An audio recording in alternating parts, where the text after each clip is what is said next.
Law enforcement agencies remain on alert after a string of gun violence in the last few days. Mass shootings at holiday celebrations in Philadelphia and Texas left at least 20 victims dead, and at least 20 victims, 8 of them have died. Eyewitness News reporter CeFaan Kim has more from the newsroom. CeFaan. Well, Joe, investigators are still trying to determine motives. What led to these deadly shootings overnight? 350 mass shootings this year so far. The deadly shootings overnight, the latest examples of an epidemic of gun violence in this country. New surveillance video tonight obtained by our sister station, WPVI in Philadelphia, appearing to show a gunman opening fire. Multiple shots fired. Police say a man wearing a bulletproof vest and a mask, carrying a police radio, fired into a crowd, killing at least 5 people, the youngest only 15 years old. All 5 victims were shot multiple times, according to police. 2 of the injured survivors, 2 and 13 years old.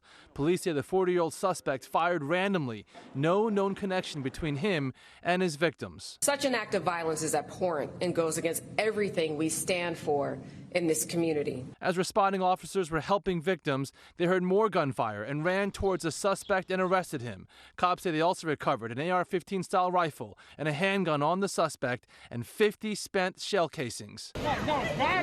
Then, just hours later in Fort Worth, Texas, after an annual July 4th celebration, another mass shooting. This one left at least 3 dead and 8 others injured. Everybody was right here and they was just popping fireworks, like doing burnouts and stuff, and then there was a lot of gunfire that just started ringing out, and then everybody just started running everywhere. Investigators say they found 11 of the shooting victims in a parking lot, one of them a minor. Fireworks were being shot off. Lots of people just trying to flee the area from the multiple gunshots. Now, at this point in the investigation, law enforcement officials in Texas believe the shooting there was a result of a fight between 2 rival groups. Police say the event is known to attract an often violent crowd. No suspect or suspects are in custody. In Philadelphia, according to multiple law enforcement officials, the shooter is Kim Carricker, expected to be formally charged tomorrow. The DA says this case could be prosecuted by the feds. Meanwhile, a second person was in custody. Investigators believe he picked up a firearm and started shooting at the suspect. That person has been released.